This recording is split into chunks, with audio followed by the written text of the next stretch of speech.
All right, we're going to talk about naloxone or Narcan. These are the drugs that are the antidote to opioids. So, naloxone is the name of the drug, while Narcan is the brand. And Narcan is the version that we have most often available throughout Nevada County. It comes in a box with two of those nasal sprays. Narcan or naloxone is an opioid antagonist. Again, there is an injectable version. There is one where you can twist on a nose cap. There's one that's kind of like an EpiPen that you can inject into the leg. But the one that we have available, the one that we have at our partner organizations available at no cost to community members, is Narcan nasal spray. When we administer Narcan, it's going to rapidly reverse an opioid overdose, but it might take more than one dose, and that's why a kit comes with two doses in it. Narcan is legal to have and to carry at any age. It is not a controlled substance. It will not get you high. It is safe to use on someone even if they're not overdosing. So as Jen was sharing information about signs of an overdose, she said, don't be the detective. If you don't have a medical degree, there's no expectation that you would be able to determine if this is an overdose or not. Narcan is not going to have negative side effects. The only thing that might happen is if a person has an allergy to Narcan. But again, we can give it to children, to aged individuals. We can give it to pregnant women. We can give it to animals if animals happen to have been overdosing. In California, there is a statewide standing order that allows individuals and institutions to have Narcan at any age. So the way that Narcan works is that it's going to attach to the opioid receptor in the brain and block the effects of the opioid for about 30 to 90 minutes. So we've got an image here of the opioid receptors that have the opioid resting on it. Naloxone or Narcan comes in, it wipes it out, and it'll protect that receptor for a short period of time. After that time, someone might slip back into overdose. And so that's why we don't want to just administer Narcan and let it go. We need to stay with them and we need to get them medical attention.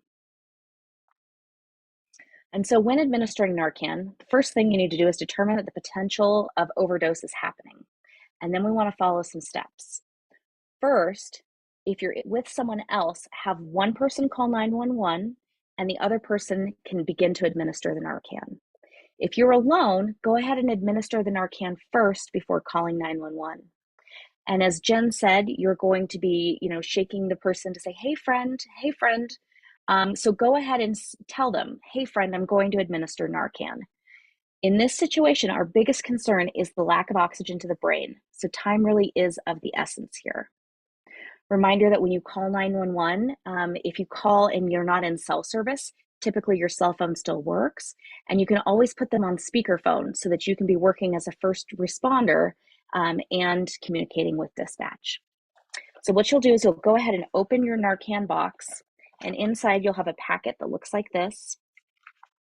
You're going to want to tear back the foil from the packet like this.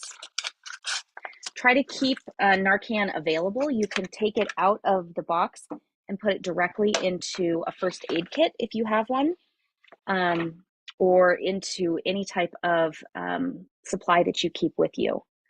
This is what the Narcan will look like. It will come with some instructions that you can unfold and read, but in an emergency, we don't have time for that. And so we'll look at what these instructions are.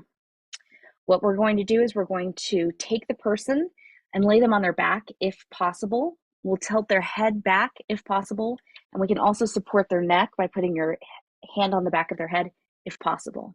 If you have additional training as a first responder, you might have more information as to how to move someone in case there's a risk of a neck or a back injury. But if possible, let's try to get them laid out flat.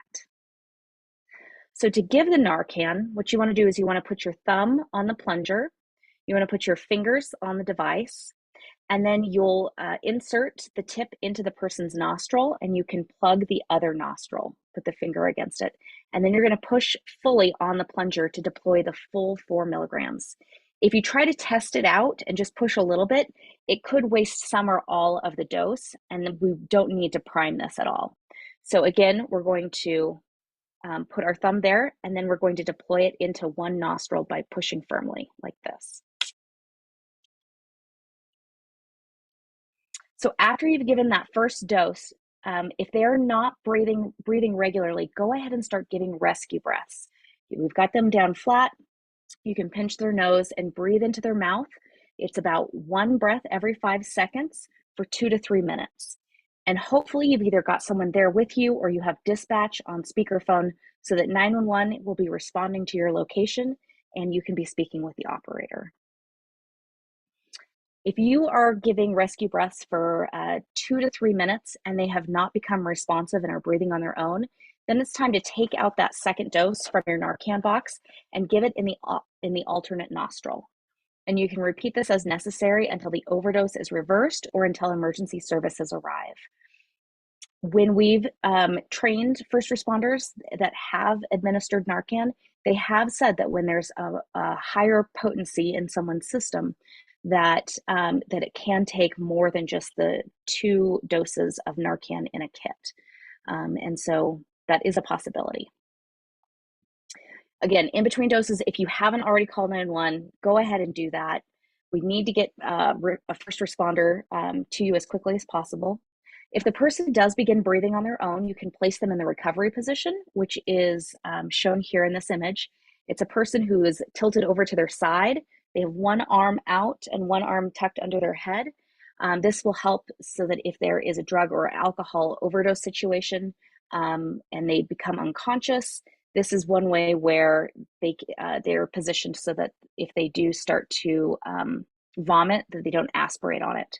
And you take one of the legs and just kind of put it out so that it's like a kickstand. Now, when someone comes to from a Narcan administration, they are in withdrawal. So when they wake up, they could be really confused. They could be scared or angry. They could be really upset and shaking. They could be nervous or they could be physically sick. Police and paramedic presence could be really frightening for a person. And so that might be alarming to their system. You can use, your presence and your support to just help keep them calm. You being there as a first responder is a really important role. You can use phrases like "help is on the way," "I'm here for you," "you're safe," to reassure this person. It's also possible that they could become a little bit violent. They could start to go out. And so you need to keep yourself safe in that situation. Make sure that you can step back and just protect yourself or anyone else that is in that space. When it comes to getting in trouble with the law, we do have laws to protect us. Most states in the country now have Good Samaritan laws in place, and California definitely has Good Samaritan law. So if you're going to call 911 for an overdose-related incident, not necessarily just for opioids, and there's only personal amounts of the drug or drug paraphernalia around, like we're not trafficking drugs, we're not distributing drugs, then you can't be charged. The law was created so that people feel safer calling 911 in a crisis. So the definition for possesses for personal use may vary, and people that are on the scene cannot obstruct the medical or law enforcement personnel as they are making efforts to deliver the medical help. We also need to remember that no other laws can be broken, and the person can't be on parole. So, for example, in talking with law enforcement, some of those considerations might be, if somebody has a firearm that they don't legally have access to, or perhaps like child endangerment. If any of that is taking place, the Good Samaritan law doesn't apply. But for most of us, this law is what protects us from any type of legal action if we're responding to an overdose or a mental health crisis and the person doesn't make it. We're protected because we are doing our best efforts. As well as if we were engaging in drug use and someone overdoses, we're not going to be prosecuted for the drug use that we had in trying to get them care. It is not a crime in California to report an overdose under the Good Samaritan law. Please don't be afraid to call 911. And I'm going to put out this call to action. at home, in your office, in your car, at your sports teams, at your local organizations and local businesses, let's make sure that we add Narcan to our first aid kit. We do want to keep in mind that we don't want Narcan to freeze or be exposed to excessive heat. So take that car example on a case-by-case basis. But have Narcan on you and know where you can obtain it when you need it.